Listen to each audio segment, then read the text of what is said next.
हम सभी को चीथड़ों से अमीरी की कहानी पसंद है, लेकिन आपने कितनी बार सुना है कि कोई अरबों डॉलर की दौलत से ठन ठन गोपाल हो गया। ठीक ऐसा ही भारतीय उद्योगपति अनिल अंबानी के साथ हुआ। दुनिया के सबसे महंगे सिबलिंग रिवलरी से लेकर जेल, बेलआउट घोटालों और 7 अरब डॉलर के भारी कर्ज तक, ऐसा क्या हुआ कि एक आदमी 42 अरब डॉलर से शून्य हो गया। आज के वीडियो में हम जानेंगे ऐसा क्या हुआ अनिल अंबानी करोड़पति से दिवालिया हो गया। तो बने रहिए हमारे साथ वीडियो के अंत तक। इससे पहले अगर आप चैनल पर नए हैं तो वीडियो को लाइक कीजिए। ऐसे रोचक तथ्यों के बारे में जानने के लिए हमारे चैनल को सब्सक्राइब कीजिए। चलिए आगे बढ़ते हैं। अनिल अंबानी का उदय। अनिल अंबानी एक समय में भारत के सबसे सफल और अमीर उद्योगपतियों की लिस्ट में शुमार थे। वे फोर्ब्स मैगजीन की लिस्ट के मुताबिक साल 2008 में दुनिया के छठे सबसे अमीर शख्सियत थे। 1980 के दशक तक रिलायंस ने पेट्रोकेमिकल्स के लाभदायक उद्योग सहित अन्य उद्योगों में विस्तार करना शुरू कर दिया था। 1983 तक रिलायंस मुंबई में एक न्यूनतम कार्यालय से 12 करोड़ 20 लाख डॉलर मूल्य का हो गया था। जैसे जैसे मुनाफा बढ़ता गया, धीरू भाई ने मुंबई के एक महत्वपूर्ण व्यापारिक जिले कफ परेड में 14 मंजिला ऊंची संपत्ति खरीदी, जो आधिकारिक तौर पर अंबानी परिवार का घर बन गया। इस बात पर अभी कोई सवाल नहीं था कि भाई अनिल और मैके एक पारिवारिक व्यवसाय में शामिल होंगे या नहीं, और उनके मध्य 20 के दशक तक दोनों की रिलायंस इंडस्ट्री के भीतर महत्वपूर्ण भूमिकाएं थी। रिलायंस में उनके शामिल होने के समय में सिर्फ 24 साल की आयु में मुकेश 1981 में एक हैंडसन सुविधा प्रबंधक के रूप में शामिल हुए और अनिल 1983 में प्रेस में व्यापारिक निवेशकों के साथ काम करने वाले एक कार्यकारी के रूप में आए। भूमिकाएं प्रत्येक व्यक्ति को पूरी तरह से अनुकूल बनाती हैं। अनिल मुंबई की एलीट भीड़ के साथ दौड़ने, सोशलाइट और बॉलीवुड सितारों के साथ घुलने मिलने और प्ले बॉयज के रूप में प्रतिष्ठा विकसित करने का आनंद लेने में थोड़ा एक्स्ट्रा ऑर्डिनरी थे। जहां मुकेश सुर्खियों से दूर हो गए, वहीं अनिल को इसमें मजा आता था। 2002 तक रिलायंस 15 अरब डॉलर का समूह बन गया, लेकिन अंबानी परिवार पर ट्रेजेडी आने वाली थी। उसी साल 6 जुलाई को 69 साल की आयु में अचानक दिल का दौरा पड़ने से अनिल अंबानी के पिता धीरू भाई अंबानी की मृत्यु हो गई। उनके अनप्रिडिक्टेबल डेथ के समय फोर्ब्स के अनुसार धीरू भाई को 2.9 बिलियन डॉलर की कुल संपत्ति के साथ दुनिया के 138वें सबसे अमीर व्यक्ति का स्थान दिया गया। उस समय भारत की संसद में विरासत के बारे में सख्त नियम थे और अंबानी को हिंदू उत्तराधिकार अधिनियम नामक कानून का पालन करना पड़ता था। हिंदू उत्तराधिकार अधिनियम के तहत वसीयत छोड़े बिना मरने वाले व्यक्ति की निजी संपत्ति को डिवाइड होना चाहिए। अंबानी के मामले में रिलायंस को चलाने की जिम्मेदारी सबसे बड़ा मुद्दा था। सबसे बड़े के रूप में मुकेश ने पारिवारिक व्यवसाय के प्रेसिडेंट के रूप में वर्कलोड संभाला और अनिल अंबानी वाइस प्रेसिडेंट बने, जबकि ये उत्तराधिकार की समस्या के लिए एक लॉजिकल कंक्लूजन की तरह लग सकता है। दोनों भाई बहुत अलग थे। सत्ता परिवर्तन होते दरारें दिखने लगी। सबसे बड़े के रूप में मुकेश खुद को चीजों के एकमात्र मालिक के रूप में देखते थे, जबकि अनिल दोनों को समान रूप से देखते थे।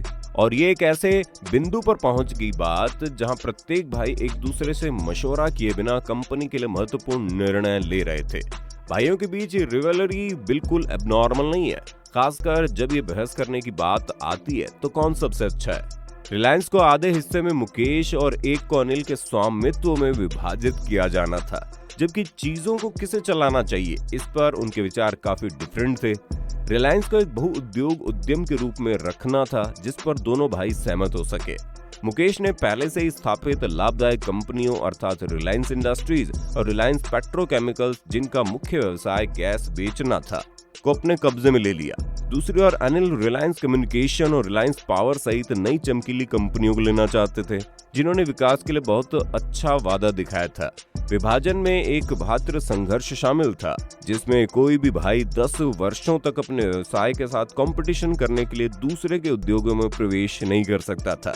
इसमें एक अन्य समझौता भी शामिल था, जिसे पहले इनकार का अधिकार कहा जाता है। इसमें किसी भी पक्ष को व्यापारिक शेयर बेचे जाने के मामले में किसी भी अन्य इच्छुक पार्टी से पहले दूसरे को खरीदने का मौका दिया गया। 3 साल की बातचीत के बाद रिलायंस के विभाजन को अंतिम रूप दिया गया और दिसंबर 2005 में भारत के सर्वोच्च न्यायालय द्वारा अनुमोदित किया गया। मुकेश ने अपने एंटरप्राइजेज रिलायंस इंडस्ट्रीज लिमिटेड को डब किया और अनिल का एंटरप्राइज रिलायंस अनिल धीरू भाई अंबानी समूह बन गया, जिसे आमतौर पर रिलायंस एडीए समूह के रूप में जाना जाता है।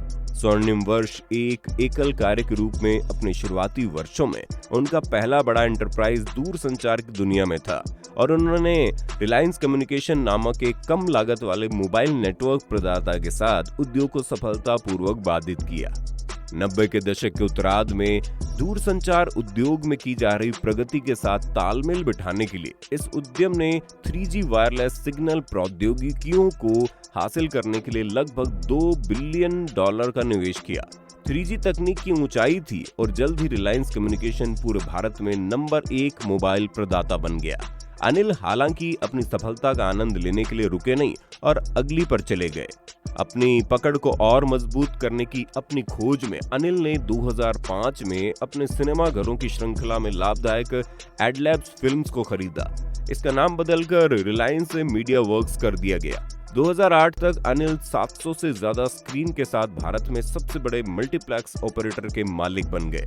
अनिल ने हॉलीवुड से भी संबंध बनाए और अमेरिकी फिल्म निर्माता स्टीवन स्पिलबर्ग के साथ 2008 में अपनी निर्माण कंपनी ड्रीमवर्क्स को फंड देने में मदद के लिए 1.2 बिलियन के समझौते पर हस्ताक्षर किए, जिसमें वॉर हॉर्स, लिंकन और ब्रिज ऑफ स्पाइस शामिल है। 2008 में अनिल के सुनहरे साल चरम पर थे। उन्होंने भारतीय शेयर बाजार का इतिहास तब रचा जब उन्होंने रिलायंस पावर के शेयरों को आरंभिक सार्वजनिक पेशकश में बिक्री के लिए रखा।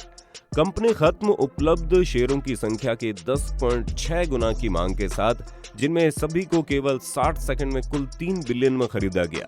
अपनी वित्तीय सफलताओं को बंद करने के लिए अनिल को फोर्ब्स 2008 की अरबपतियों की सूची में दुनिया के 6ठे सबसे अमीर व्यक्ति के रूप में सूचीबद्ध किया गया था।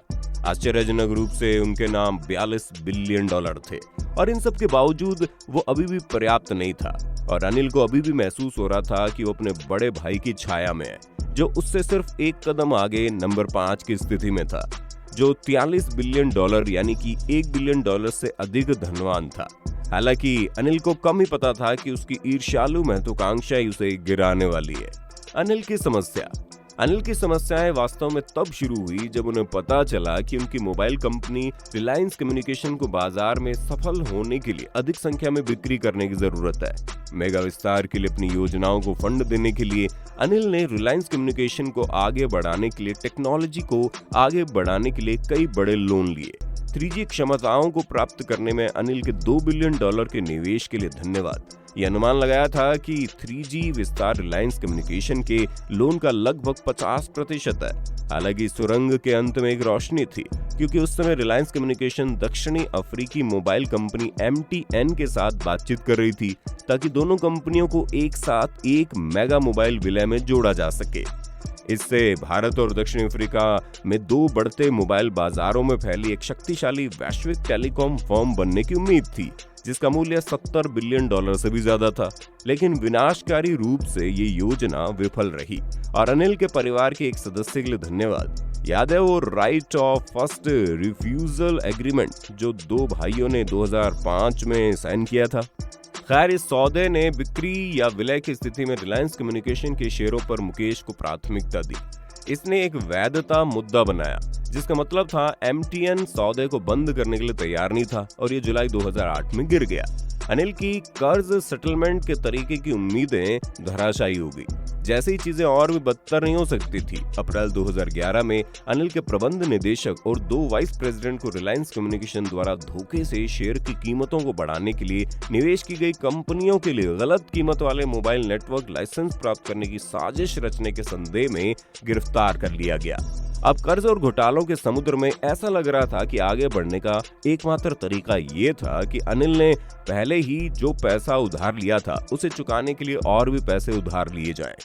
2012 में अनिल ने 3 चीनी बैंकों, औद्योगिक और वाणिज्यिक bank of China, China development bank और एक्सिम बैंक ऑफ चाइना से एक और लोन प्राप्त किया। बैंकों की तिगड़ी के बीच अनिल ने 2011 तक रिलायंस कम्युनिकेशन के आसपास ढेर हो चुके $7.19 बिलियन के कर्ज के ढेर को चुकाने में मदद करने के लिए $1.2 बिलियन की राशि हासिल की। भाईचारा, विश्वासघात। एक और बैंक भंडाफोड़ उद्यम 2010 में अंकुरित होना शुरू हो गया था, जब अनिल ने 780 मेगावाट का एक विशाल बिजली संयंत्र बनाने के लिए एक्सिम बैंक से $922 मिलियन का लोन लिया। ये विचार करते हुए अंततः लाभ कमाने का एक व्यवहार्य तरीका प्रतीत हुआ। एक पारिवारिक समझौते के रूप में मुकेश ने अनिल की कंपनियों को उद्यम के निर्माण और ईंधन के लिए आवश्यक गैस को सरकारी कीमतों की आधी दर पर बेचने पर सहमति व्यक्त की थी।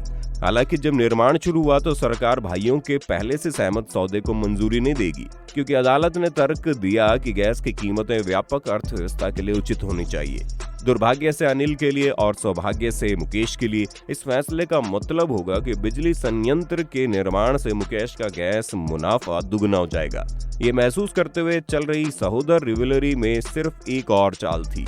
अनिल ने सार्वजनिक रूप से देर से विवादों में कई प्रेस कॉन्फ्रेंस में दावा किया कि मुकेश अपने कॉन्ट्रैक्चुअल दायित्वों से पीछे हटने के लिए हर चाल की कोशिश कर रहा है। पब्लिक पावर संघर्ष ने अनिल की छवि के लिए बहुत कुछ नहीं किया, और जब अदालत ने मुकेश के पक्ष में फैसला सुनाया तो अनिल की कई कंपनियों के शेयर बाजार में मूल्य में गिरावट आ गई।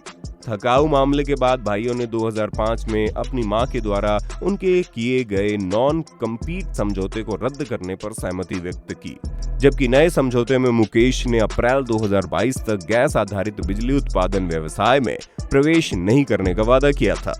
भाई थे अब प्रत्येक कब्जे वाले किसी भी अन्य शेष औद्योगिक टफ्ट्स पर कंपटीशन करने के लिए स्वतंत्र हैं, और अनिल के इंडस्ट्रीज में से ये भी एक था कि मुकेश के पास बड़ी योजनाएं थी। कनेक्शन टूट गया और जब उसका छोटा भाई डूब रहा था तो चीजें एक से अधिक तरीकों से मुकेश की तलाश कर रही थी। 2012 में मुकेश मुंबई में अपने पैच ऑफ पैराडाइज एंटीलिया में चले गए, 27 मंजिलों के साथ 568 फीट की चढ़ाई, जिसके निर्माण में 4 साल लगे और लागत 1.2 बिलियन थी। इतने ऊंचे घर के निर्माण में आप अनिल को दोष नहीं दे सकते कि मुकेश को लगा इतनी दौलत में मुकेश अपना मुंह मल रहा है। डब्ड एंटीलिया ये गगनचुंबी इमारत हवेली असाधारण और समावेश से परे है। मुकेश भाई के विश्वासघात का रियल लाइफ शो करने वाले थे। सितंबर 2016 में भाइयों को कंपटीशन करने की अनुमति देने वाले नए समझौते के 6 साल बाद मुकेश ने संचार इंडस्ट्री में एक धमाके के साथ प्रवेश किया और अपना मोबाइल नेटवर्क जियो नाम से लॉन्च किया। कम लागत वाले 4G मोबाइल कवरेज की पेशकश के बाद जियो ने जल्दी से 150 मिलियन से अधिक ग्राहकों को जोड़ लिया, जिससे बाजार में अन्य बड़े खिलाड़ियों को बनाए रखने के लिए संघर्ष करना पड़ा। जियो ने भारतीय दूर संचार इंडस्ट्री का चेहरा ही बदल दिया, और अनिल की रिलायंस कम्युनिकेशन अपने भारी कर्ज को देखते हुए इसे बरकरार नहीं रख सकी। कभी भारत की सबसे बड़ी मोबाइल कंपनी अनिल की टेलीकॉम कंपनी ने अविश्वसनीय रूप से 3 साल की अवधि में अपने मूल्य का 98% से अधिक खो दिया। ये स्पष्ट नहीं है कि अपने छोटे भाई के उद्योग में इस तरह आगे बढ़ने के पीछे मुकेश की असल मंशा क्या थी, लेकिन जियो की सफलता एक और छेद कर रही थी जो अनिल की जेब में लगातार बढ़ रहा था। Hero to zero. टेलीकॉम बाजार में मुकेश की सफलता के बाद अनिल और भी मुश्किल में फंस गए। वो 2016 में पूर्व भागीदार और स्वीडिश नेटवर्क कंपनी एरिक्सन के एक मुकदमे के साथ मारा गया, जब वो 80 मिलियन के लिए लोन चुकौती के साथ नहीं रह सका था और उसे भारतीय सर्वोच्च न्यायालय द्वारा ब्याज के साथ भुगतान करने और जाने का आदेश दिया गया था। जेल।